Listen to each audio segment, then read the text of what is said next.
দ্বিতীয় দফায় ভয়াবহ বন্যার কবলে পড়েছে ফেনী, পরশুরাম, ফুলগাজী ও ছাগলনাইয়ার মানুষ। গত কয়েকদিনের ভারী বৃষ্টি ও মুহুরী কাহওয়া ও সিলোনিয়া নদীর বাঁধের কয়েকটি অংশে ভাঙনে পানি প্রবেশ করে দুই উপজেলার অর্ধশতাধিক গ্রাম প্লাবিত হয়েছে। রাস্তাঘাট, ঘরবাড়ি, ফসলি জমি ও মাছের ঘের পানিতে তলিয়ে গেছে এবং লোকালয়ে পানি ঢুকে ভয়াবহ বন্যা দেখা দিয়েছে। দুই উপজেলার প্রায় 25,000 পরিবার পানিবন্দী রয়েছেন। তলিয়ে গেছে সড়ক, চলাচল করছে না কোনো যানবাহন। স্থানীয় বলছে, এখন আমাদের ত্রাণের চেয়ে নৌকা বা স্পিডবোট প্রয়োজন বেশি, যেন নিরাপদ স্থানে যেতে পারি। অনেকেই বুঝতে পারেনি বন্যার পরিস্থিতি এত ভয়াবহ হবে। পরশুরামের একজন বাসিন্দা জানান, গতকাল রাত 10টায় তার মা বাবার সাথে কথা হয়।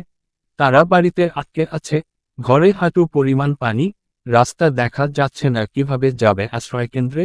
গবাদি পশু নিয়ে আছে বিপাকে। ভয়াবহ মানবিক বিপর্যয়ে দিশেহারা হয়ে পড়েছেন মানুষ। এ বিষয়ে পরশুরাম উপজেলা নির্বাহী কর্মকর্তা জানান, উপজেলার বিভিন্ন এলাকায় নদীর 12টি ভাঙন নিয়ে লোকালয়ে পানি প্রবেশ করছে। এতে অর্ধশতাধিক গ্রাম প্লাবিত হয়েছে, লক্ষাধিক মানুষ পানিবন্দী হয়ে পড়েছে।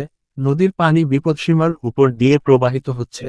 দুর্যোগ মোকাবেলায় 500 প্যাকেট শুকনা খাবার ও 50 টন চাউল মজুদ আছে।